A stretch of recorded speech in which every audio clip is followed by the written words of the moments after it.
Capítulo 2. El desciframiento del código genético. El desciframiento del código genético es un logro del criptoanálisis que hubiera enorgullecido al mismísimo Alan Turing.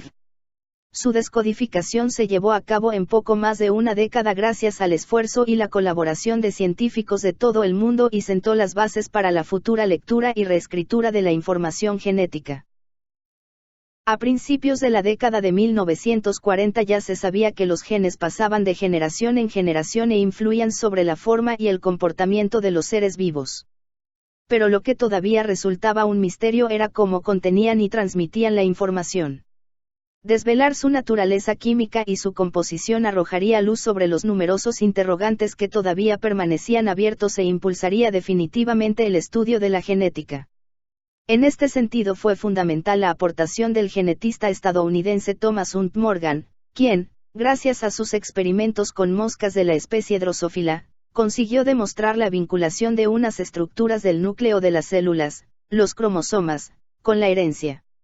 Estos están compuestos principalmente por dos tipos de moléculas, proteínas y ácidos nucleicos. Aunque la mayoría de científicos se inclinaba por considerar a las proteínas como las moléculas que transportaban la información celular por su mayor complejidad, estaban formadas por más moléculas diferentes, letras, que el ADN. Diferentes experimentos, como el que en 1944 llevaron a cabo Oswald T. Theodore Avery, Colin MacLeod y Maclean McCarthy, acabaron demostrando que era el ADN el que contenía la información genética. A partir de ese momento, se multiplicaron los trabajos científicos dirigidos a desentrañar su forma y características, trabajos que culminaron con la determinación de la estructura en doble hélice del ADN en 1953. El hallazgo, meramente teórico, aunque basado en datos experimentales obtenidos por otros investigadores, fue publicado en la revista Nature el 25 de abril de 1953 por el estadounidense James Watson y el británico Francis Crick. Gracias a él ambos recibieron el premio Nobel en 1962.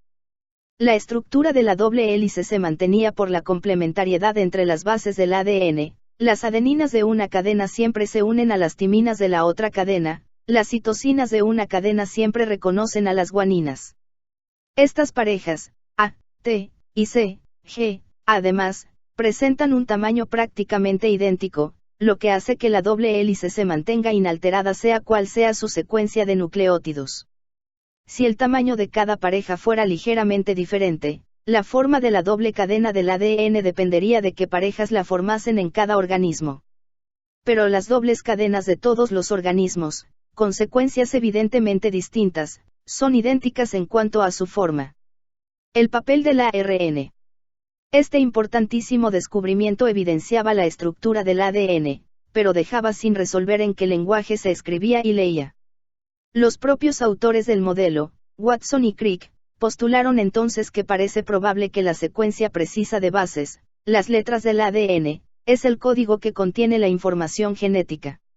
Y añadieron que, quizás, la información del ADN dependía del orden de sus letras, lo que abría la puerta al futuro desciframiento de la pauta de lectura de la base de toda la vida de nuestro planeta que, como veremos a continuación, dependió en gran medida de las investigaciones llevadas a cabo sobre el ácido ribonucleico, ARN.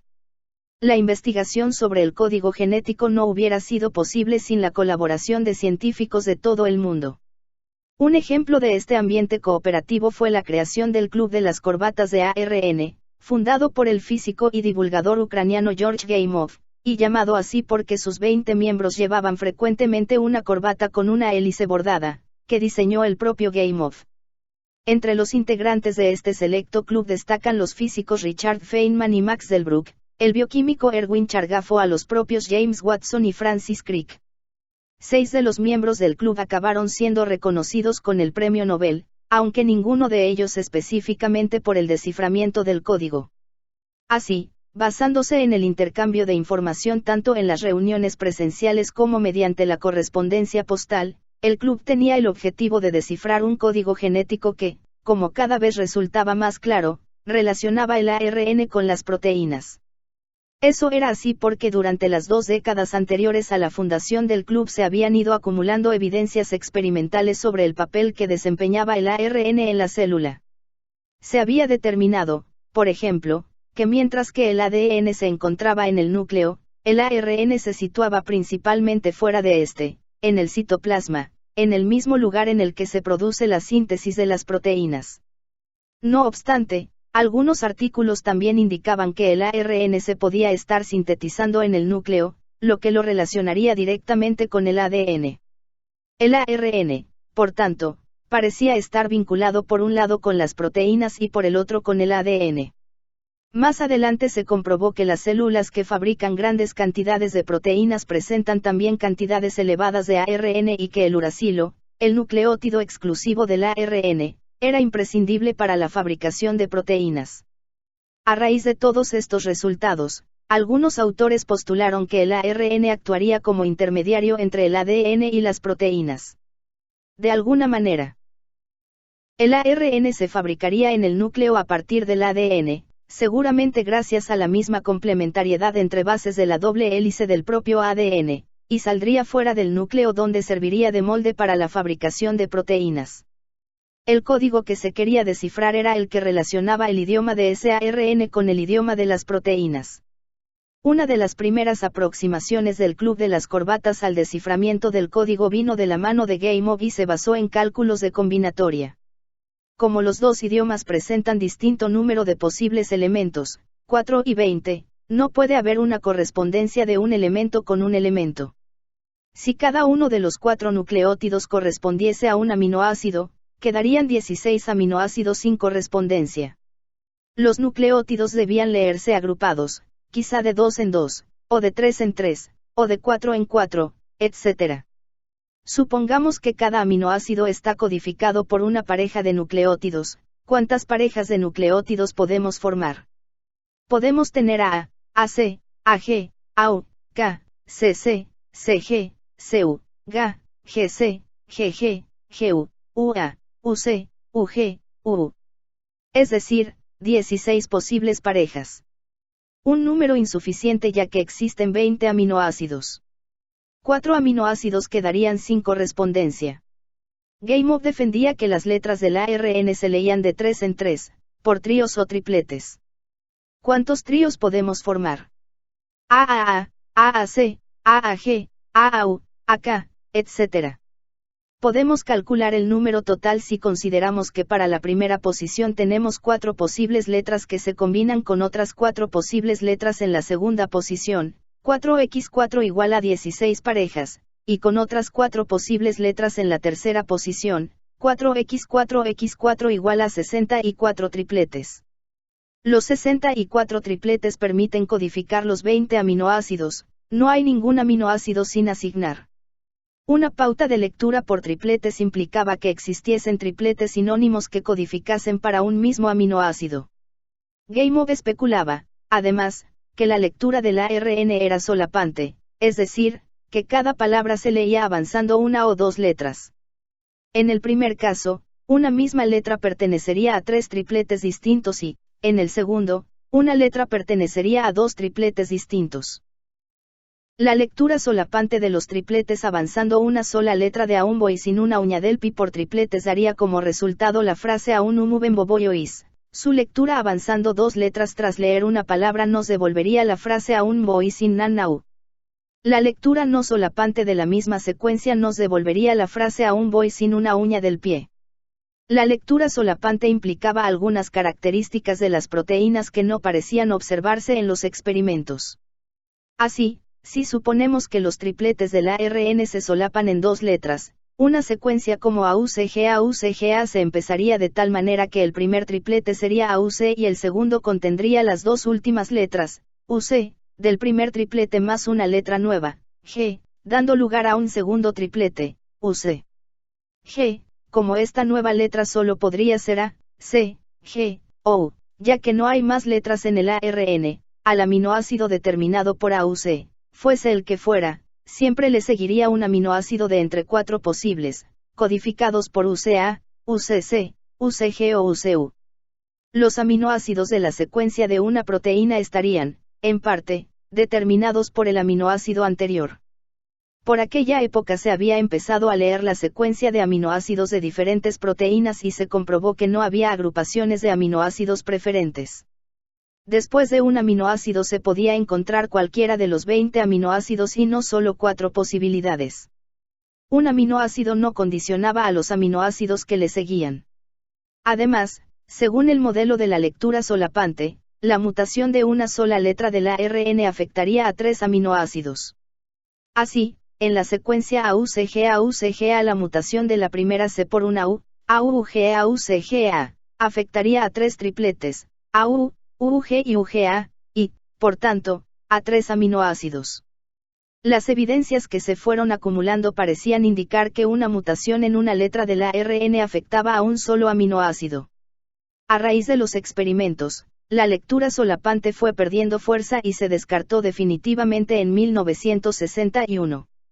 Desde la década de 1950 se conocía por los trabajos del biólogo estadounidense Paul Samechnik que las proteínas se sintetizan en partículas riboproteicas, que posteriormente se bautizaron con el nombre de ribosomas. Por lo tanto, estos tenían que participar en alguna etapa de la traducción de la información genética a proteínas. Por otro lado, diversos experimentos demostraron que, al añadir una enzima que degradaba el ARN, se detenía la síntesis de proteínas. El ARN se iba consolidando como la molécula que participaba directamente en la síntesis de las proteínas. ¿Cómo encajar esta nueva pieza en el puzzle genético? La respuesta vino de nuevo de la mano de Francis Crick, quien, en 1958, propuso una serie de hipótesis que iban a cambiar radicalmente la manera de abordar el estudio del código genético. La primera, ya indicada anteriormente, hacía referencia al modo en que circula la información por las 3 grandes moléculas, ADN, ARN y proteínas. Bautizada como el dogma central de la biología, esta hipótesis postula que el flujo de información en los sistemas biológicos va siempre en la misma dirección. El ADN se replica antes de que la célula se divida, con el fin de dotar a cada célula hija de una copia idéntica del material genético. Después, una de sus cadenas, llamada cadena codificante, se transcribe a ARN, y finalmente este se traduce a proteínas. Aunque con algunas modificaciones posteriores, la idea básica de este dogma sigue siendo vigente hoy en día. Crick también dedujo, y de nuevo con acierto, que la secuencia del ADN determinaba el orden de las letras de la proteína y que esta secuencia lineal de la proteína determinaba su plegamiento y, por tanto, su función. Además, propuso la existencia de una molécula que actuaría de intermediaria entre el ARN y las proteínas. Hasta entonces, una de las teorías que se barajaban era la de que el ARN actuaba como molde físico y real de las proteínas. Una combinación de nucleótidos del ARN dejaría un hueco en el que encajaría un aminoácido concreto. Crick, junto con otro miembro del club, el biólogo sudafricano Sidney Brenner, había estado analizando la forma conocida de los aminoácidos y no encontraba manera de que encajasen físicamente con los nucleótidos. Este encaje inexistente no podía, por tanto, determinar su relación. Debía existir una molécula que funcionara de adaptador entre la molécula de ARN y el aminoácido que se añadiría a la proteína que se sintetiza. En palabras del propio Crick, la idea fundamental era que resulta muy difícil considerar cómo el ADN o el ARN en cualquier posible estructura pueden constituir un molde inmediato para las cadenas laterales de los 20 aminoácidos. Lo que se esperaría de cualquier estructura posible es una distribución específica de grupos atómicos que puedan formar enlaces de hidrógeno. Por lo tanto, propuse una teoría según la cual existirían 20 adaptadores, uno para cada aminoácido, junto con 20 enzimas especiales. Cada enzima sería capaz de unir un aminoácido concreto a su propio adaptador específico. Estos complejos se trasladarían por difusión al molde de ARN. Una molécula de adaptador podría encajar solo en aquellos lugares del molde de ácido nucleico en los que pudiera formar los enlaces de hidrógeno necesarios para mantenerlo en su lugar. Al hacer eso, el adaptador habría llevado a su aminoácido precisamente al lugar correcto en que hacía falta. Apenas medio año después de esta formulación, el grupo de Šametnik describió la existencia de unas moléculas de ARN que desempeñaban el papel sugerido por Crick. Puesto que su función es transferir el aminoácido que transporta a la proteína que se está sintetizando, esa nueva especie de ARN se denominó ARNT. El mensajero. Si el ARNT era el adaptador, ¿qué ARN contiene la información genética? En un principio se pensó que podía ser el ARN que se encuentra en los ribosomas, ya que era el único otro ARN claramente identificado y que, además, se hallaba fuera del núcleo, asociado a proteínas que se estaban sintetizando. Según esta hipótesis, cada ribosoma sería diferente ya que contendría, en su ARN, la información para sintetizar una proteína concreta. Sin embargo, no todos los datos cuadraban en esta hipótesis. En 1956 Elliot Bolkin y Lawrence Astreken habían publicado un artículo en el que se hablaba de una pequeña fracción de ARN que se sintetizaba tras la infección de bacterias con un fago y que, además, resultaba tener una composición de base similar a la del fago y no a la de la bacteria huésped. Podría tratarse de un intermediario entre ADN y proteínas, pero Bolkin y Astreken, conscientes de las posibles limitaciones de sus experimentos, no descartaron que los resultados pudieran provenir de algún tipo de contaminación. La similitud de resultados tras la repetición de los experimentos y la comprobación de que la secuencia del ARN transitorio era complementaria a la secuencia de un fragmento del ADN y el hecho de que ambas moléculas podían hibridar, unirse, para formar una molécula de ADN-ARN hicieron que su importa. Si adentro de los procesos biológicos empezase a considerarse como una posibilidad real. El impulso definitivo se produjo en 1960, durante una reunión informal entre Sidney Brenner, Francis Crick y Francois Jacob, miembro de un importante grupo de investigadores de París que estudiaban la regulación de los genes en bacterias. Jacob compartió con sus colegas el resultado de uno de los últimos experimentos que se habían llevado a cabo en su laboratorio.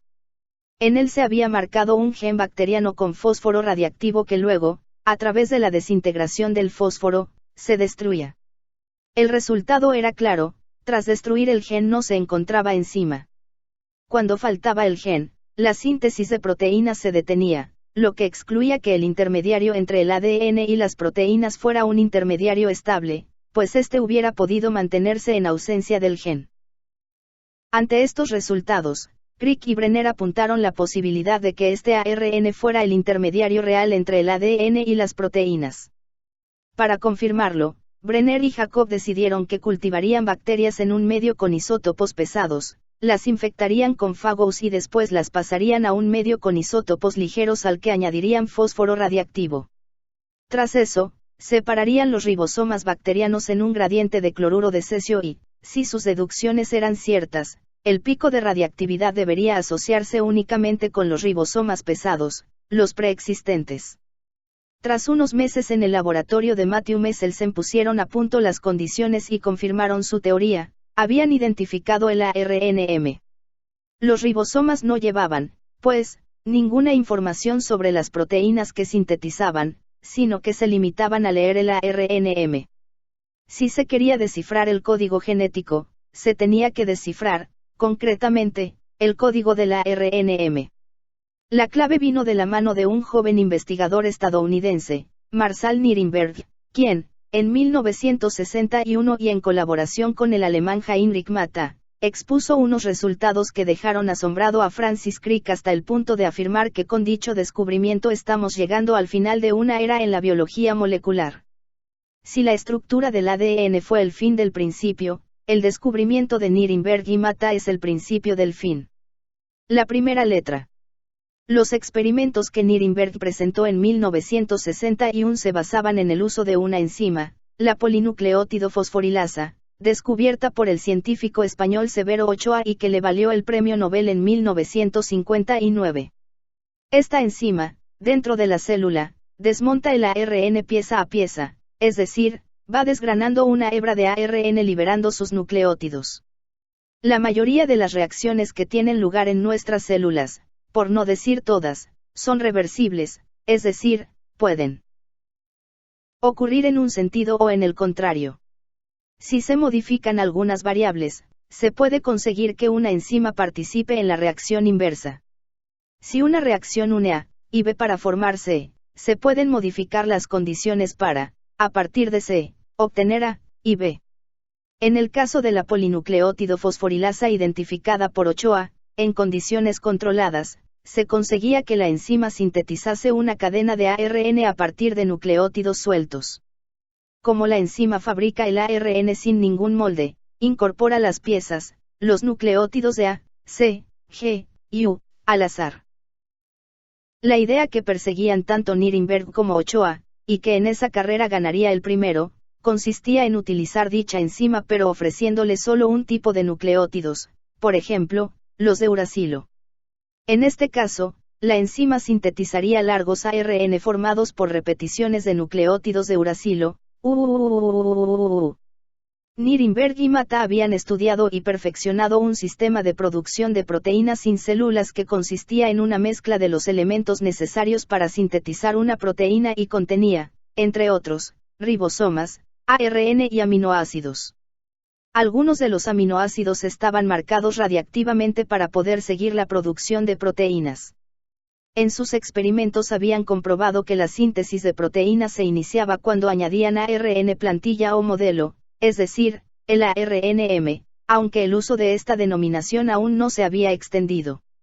La síntesis proteica se producía tanto si el ARNM procedía de una célula como si se había sintetizado en un tubo de ensayo a partir de la enzima purificada por Ochoa. Cuando los investigadores añadieron la cadena al sistema de producción, obtuvieron una proteína enteramente formada por fenilalanina. Los investigadores realizaron una gran cantidad de experimentos para corroborar sus resultados. En cada experimento modificaban algunas de las variables y medían la radiactividad del resultado. La proteína formada a partir de solo era radiactiva si el aminoácido radiactivo que se añadía al medio era la fenilalanina, si se añadían otros aminoácidos radiactivos, pero la fenilalanina añadida no era radiactiva, la proteína no era radiactiva. Si en vez de se añadían cadenas de ARN con otros nucleótidos repetidos, C, o GGGGG, y se cultivaban con fenilalanina radiactiva, la proteína resultante no era radiactiva, puesto que incorporaba otros aminoácidos distintos a la fenilalanina. Este fue el resultado que sorprendió tanto a Crick. Se había establecido la primera relación unívoca entre una secuencia de ARN, la repetición de nucleótidos de uracilo, y un único aminoácido, la fenilalanina. El código empezaba a descifrarse, y lo habían conseguido dos personas ajenas al club de las corbatas de la ARN. El experimento de Nirenberg, sin embargo, no establecía cómo se pasaba de una repetición de nucleótidos de uracilo a una repetición de aminoácidos fenilalanina, es decir, no demostraba cómo se leía el código. Un artículo publicado en 1961 por Francis Crick contenía las respuestas. Para responder a la pregunta de cómo se leen, por ejemplo las U, de una en una, de dos en dos, de tres en tres, Crick y sus colaboradores provocaron una mutación en la información genética de un virus con unas sustancias que añaden o quitan nucleótidos a las secuencias de su genoma. Cuando añadían o quitaban un nucleótido o una pareja de nucleótidos, la secuencia de aminoácidos de la proteína sintetizada cambiaba completamente a partir del lugar de la mutación. Por ejemplo, si a la secuencia ACUCAUC, que se traduce como treonina serina isoleucina, se le añadía una G o una pareja AC en cuarta posición, obtenían las secuencias ACUCAUC y ACUCAUC, que se traducen, respectivamente, a treonina valina ácido aspartico, y a treonina treoninaginina. En ambos casos, los aminoácidos a partir de la primera treonina y hasta el final de la proteína están completamente cambiados respecto de la secuencia original. Sin embargo, cuando se añadía o quitaba un grupo de 3 nucleótidos, aparecía o desaparecía un aminoácido, pero el resto de la secuencia continuaba inalterada. Si a la secuencia ACUCAUC se le añade el trío de letras SC en cuarta posición, se obtiene la secuencia ACSESCUCAUC, que se traduce como treonina prolina serina isoleucina. La nueva proteína contiene una prolina adicional en segunda posición, pero el resto de aminoácidos son idénticos a los de la secuencia original. Las inserciones o deleciones de uno o dos nucleótidos cambiaban drásticamente la pauta de lectura del ARN. Si se añadían o quitaban 3 nucleótidos, la pauta de lectura se mantenía. Ello llevó a la conclusión de que el ARN-M se lee por tripletes, pues si los nucleótidos de ARN se leyeran en grupos de 2 o de 4 aminoácidos, los resultados para cada mutación habrían sido distintos. Crick también estableció que el código se lee de forma no solapante, con lo que el cambio de una letra afecta a un solo triplete y, por tanto, a un solo aminoácido. Cada ARN, además, se empieza a leer desde el mismo lugar de inicio y no existen letras que separen los tripletes, no hay comas entre las palabras. Finalmente, los autores proponían que el código es redundante, puesto que al leerse por tripletes hay más tríos de nucleótidos, 64, que aminoácidos, 20, lo que implica que diferentes tripletes codifican para un mismo aminoácido. El artículo confirmaba dos postulados de Gamow, la lectura por tripletes y la redundancia del código, pero refutaba otro, la lectura solapante. En las conclusiones del artículo Crick añadió un reconocimiento al trabajo de Nirenberg y propuso que, según sus resultados, la fenilalanina estaría probablemente codificada por un triplete de nucleótidos de uracilo. La primera correspondencia del código genético había quedado establecida. El artículo se cerraba con la siguiente reflexión: es posible, por diferentes métodos químicos o enzimáticos, sintetizar polirribonucleótidos, cadenas de ARN, con una secuencia definida o parcialmente definida.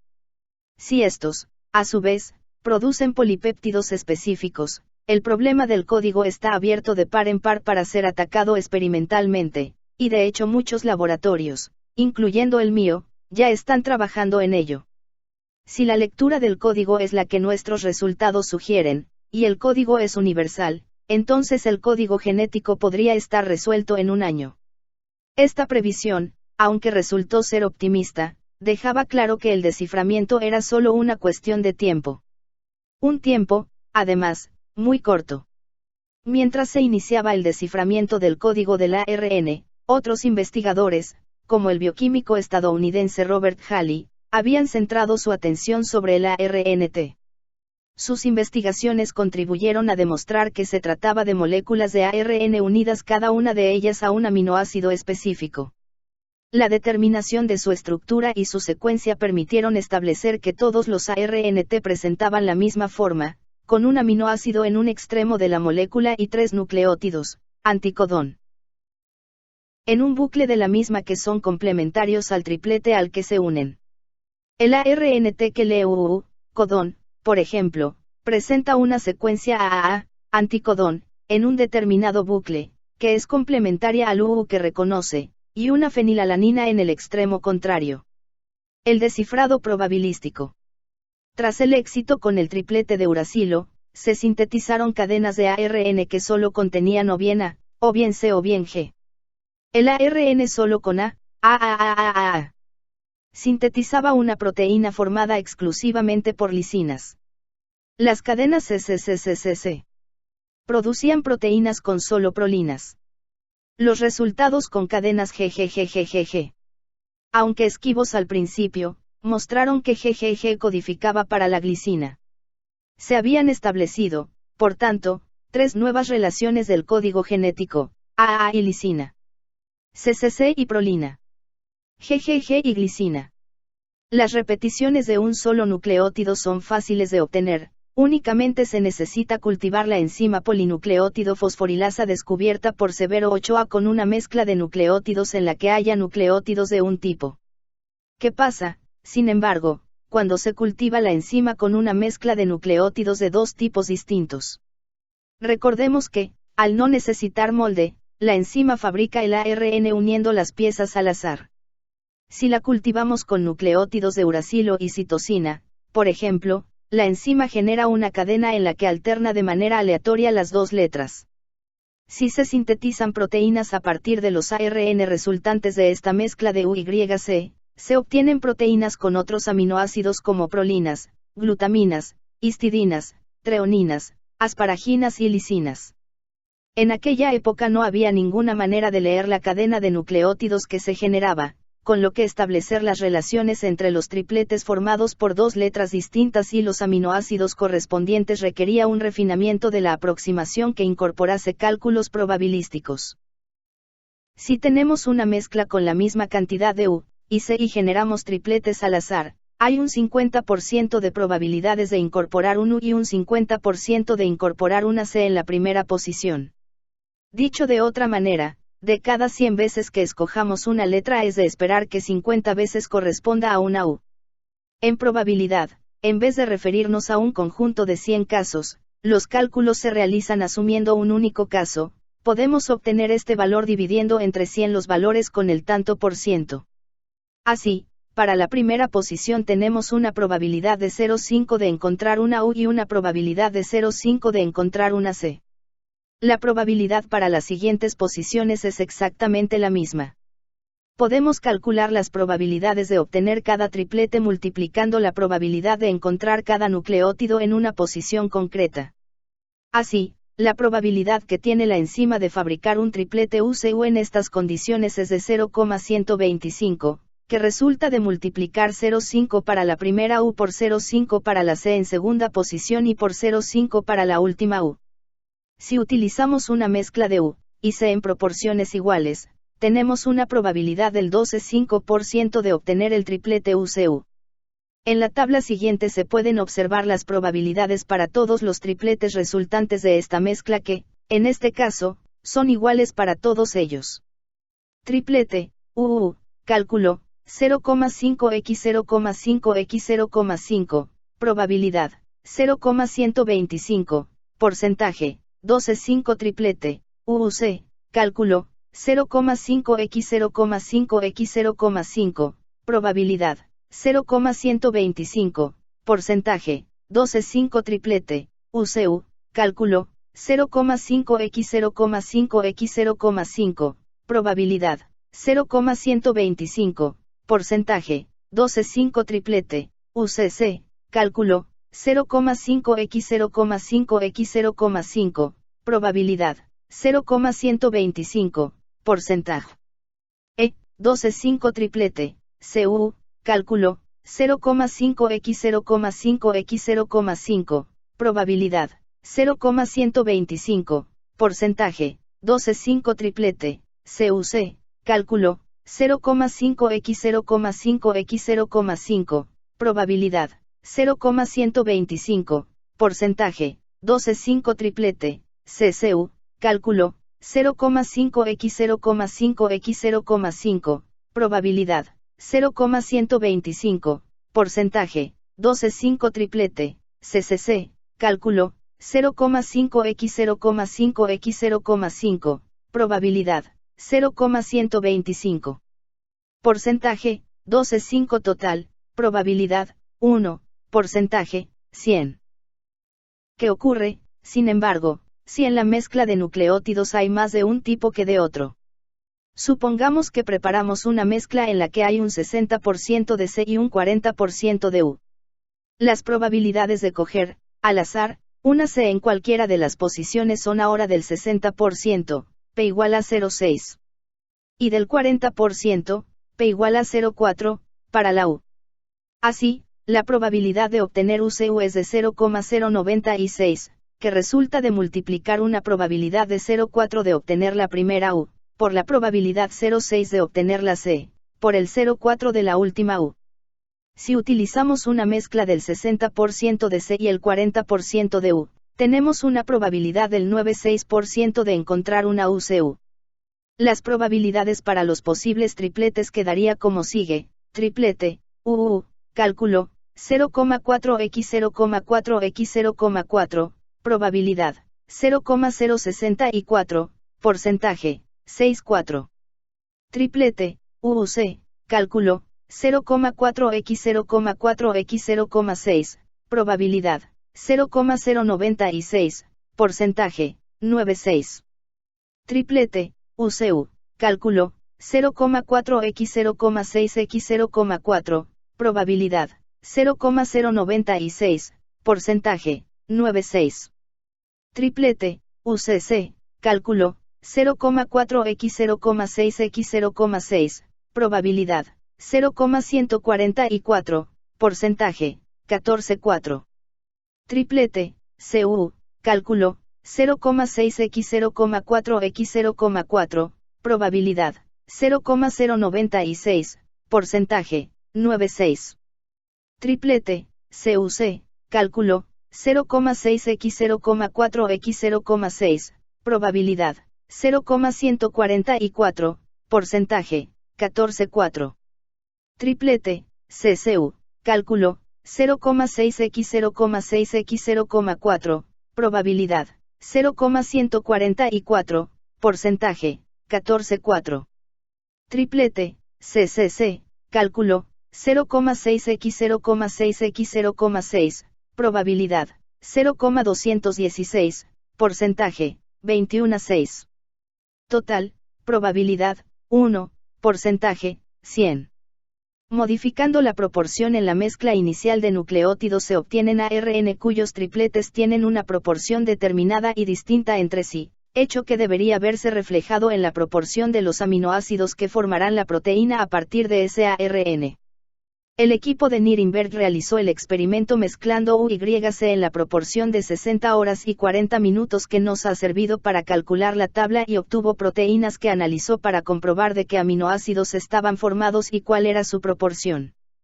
En ese experimento en concreto se obtuvieron proteínas con un 45,7% de prolinas, un 25,6% de serines, un 16% de fenilalaninas y un 12,7% de leucinas.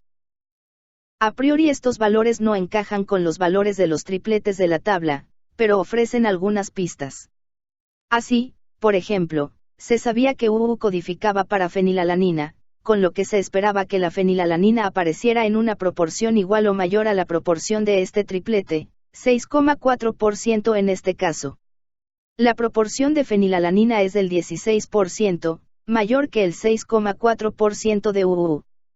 Por lo tanto, debería existir otro triplete que codificara para fenilalanina y, probablemente se trate de un triplete con dos U y una C, UUC, UCU o CU, ya que cualquiera de ellos presenta una proporción de 9,6%, la cual sumada a la proporción de 6,4% de UU nos da el 16% de la fenilalanina. Este experimento, sin embargo, no nos indica cuál de los tres tripletes candidatos codificaba efectivamente para fenilalanina.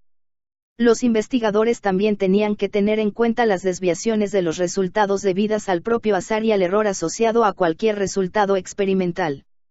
De este modo, el 12,7% de la leucina podía corresponder a un triplete que tuviera tanto una como dos C, con un 9,6% y un 14,4%, respectivamente. Los resultados de cada uno de estos experimentos no señalaba de manera inequívoca prácticamente ninguna relación entre tripletes y aminoácidos. Fue el análisis combinado de los resultados de toda una serie de experimentos similares, en los que se modificaron las bases mezcladas y sus proporciones, el que condujo al desciframiento de buena parte del código genético.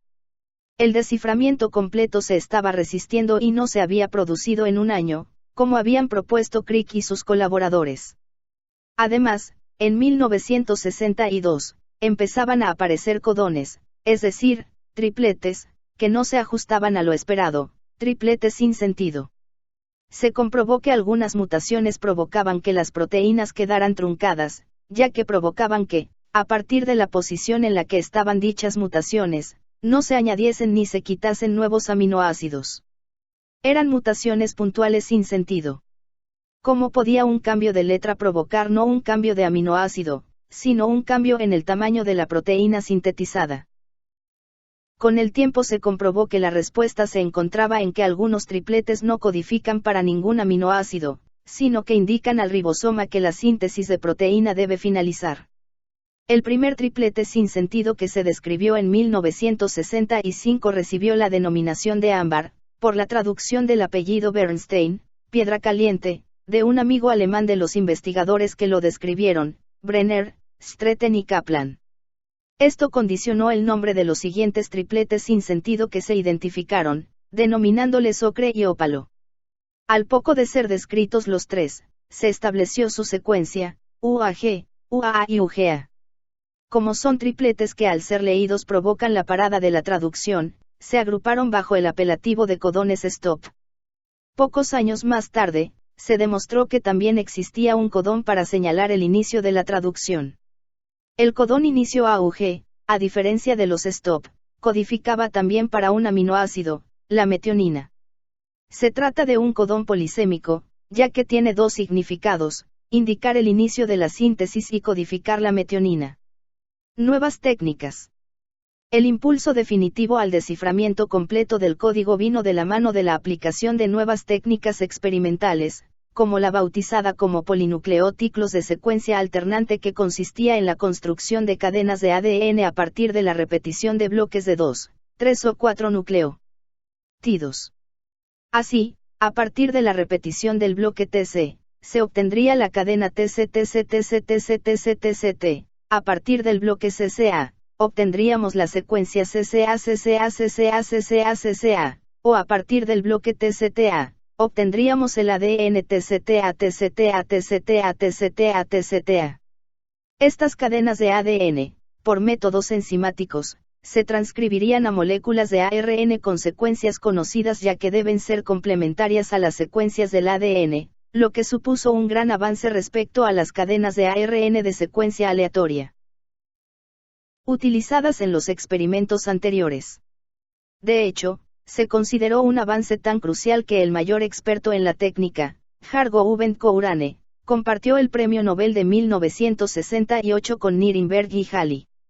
Cuando se traducían las cadenas de ARN de secuencia conocidas, se obtenían proteínas con una composición de aminoácidos específica que en algunos casos corroboró y en otros desentrañó las relaciones entre tripletes y aminoácidos. Así, la secuencia UCUCUCUCUC, leída como UCUCUCUCUC, codificaba para proteínas en las que se alternaba la serine, codificada por UCU, con la leucina, codificada por CUC. La secuencia CCA-CCA-CCA-CCA-CCA producía tres tipos de proteínas, cada una de ellas formada exclusivamente por la repetición de un solo aminoácido. Así, se obtenían proteínas formadas solo por prolinas, solo por histidinas o solo por treoninas. Las diferencias se debía a la letra en que empezara la traducción. Si empezaba en la primera C, el código se leía como CCA-CCA-CCA, y todos los aminoácidos eran prolinas. Si empezaba en la segunda C, el código se leía como CA-CCA-CCA-C, y las proteínas resultantes solo tenían histidinas. Si empezaba por la A, los tripletes eran todos ACCA-CCA-CC. Y los aminoácidos, treoninas. La secuencia TCTA-TCTA-TCTA-TCTA-TCTA, por su parte, producía proteínas formadas por la repetición de una serie de serine, TCT, isoleucina, ATC, tirosina, TAT, y leucina, CTA. Otra nueva aproximación que sirvió para descifrar definitivamente el código genético se basaba en los estudios, cada vez más detallados, del mecanismo molecular de la traducción. Se había comprobado que el ARNM es leído, triplete a triplete, por el ribosoma. Al leer un nuevo triplete, el ribosoma se detiene y el ARNT se une al ribosoma y, por complementariedad, al mensajero. Una vez allí, el aminoácido que transporta el ARNT se incorpora a la proteína que se está sintetizando. Este instante de tiempo en el que el ARNT, aún con el aminoácido a cuestas, se une a su triplete en el ribosoma fue utilizado para observar directamente las relaciones entre tripletes y aminoácidos. Un experimento del propio Nirenberg demostró que una cadena muy corta de ARN de solo 3 nucleótidos era suficiente para producir el reclutamiento del ARNT adecuado. Un simple triplete de ARN era capaz de actuar como ARNM y provocar el ensamblaje de toda la maquinaria de traducción para conseguir la síntesis de una proteína de un solo aminoácido. Estos tripletes sueltos se podrían utilizar para pescar los ARNT que les reconocían y que llevaban asociados el aminoácido correspondiente. Si los tripletes eran el anzuelo, los ribosomas eran la caña. Si se mezclaban ribosomas, tripletes sueltos de ARN y ARNT, estos morderían el anzuelo de los tripletes y quedarían detenidos en los ribosomas. ¿Cómo identificar qué pez se había pescado? Para eso se utilizaba la radiactividad. Si en cada mezcla se utilizaba un solo tipo de aminoácido marcado radiactivamente, se podía comprobar qué aminoácido se unía a cada secuencia. Únicamente faltaba un método para separar los ARNT unidos al ribosoma de los ARNT que no se le habían unido y que continuaban libres en el medio. Para ello, se utilizó un colador. El principio de un colador, de un filtro o de un tamiz es simple: todo lo que sea mayor que el tamaño del poro quedará atrapado. En los experimentos se utilizaron filtros de nitrato de celulosa que pueden tener poros menores de 1 micra. Los ribosomas, grandes agregados de proteínas y ARN quedan retenidos en el filtro. Los ARNT, de tamaño más modesto, pasan por los poros. Se trataba de una pesca con anzuelo: los tripletes de ARNM, caña, el ribosoma, y tamiz, los filtros, en la que el pez que se quiere pescar es el aminoácido que lleva el ARNT. Supongamos que construimos moléculas de ARN de solo 3 nucleótidos con la secuencia GU. Preparamos distintos recipientes. Y en todos ellos mezclamos los tripletes GU con ribosomas. A cada uno de ellos le añadiremos una ARNT con un aminoácido marcado radiactivamente. Para simplificar, imaginemos que probamos 2 aminoácidos. En el primer recipiente añadimos una ARNT con prolina marcada radiactivamente, incubamos la mezcla y la filtramos. Si al analizar el filtrado vemos que no detectamos radiactividad, eso nos estará indicando que los ARNT con los aminoácidos radiactivos han cruzado el filtro. Los ribosomas que habrían quedado atrapados en el filtro, pese a que deberían haber incorporado el aminoácido correspondiente al ARNT que es complementario con el triplete GU, no indica señal radiactiva de la prolina, lo que permite concluir que el triplete GU no codifica para la prolina. Si repetimos el mismo proceso añadiendo esta vez una ARNT con valina marcada radiactivamente, el filtrado mostrará radiactividad. El ARNT con valina se ha complementado al triplete GU en el ribosoma y, por tanto, ha quedado atrapado por el filtro, lo que nos permite concluir que el triplete GU codifica para la valina. De esta manera, se utilizaba al ribosoma como lector de tripletes de secuencia conocida para comprobar que ARNT se unía al triplete usado. Se trataba de un método simple y directo que debería proporcionar una herramienta general para determinar la función genética de tripletes de secuencia conocida, en palabras del propio Nirenberg. Y realmente fue así. En 1966 todas las relaciones del código genético quedaron establecidas.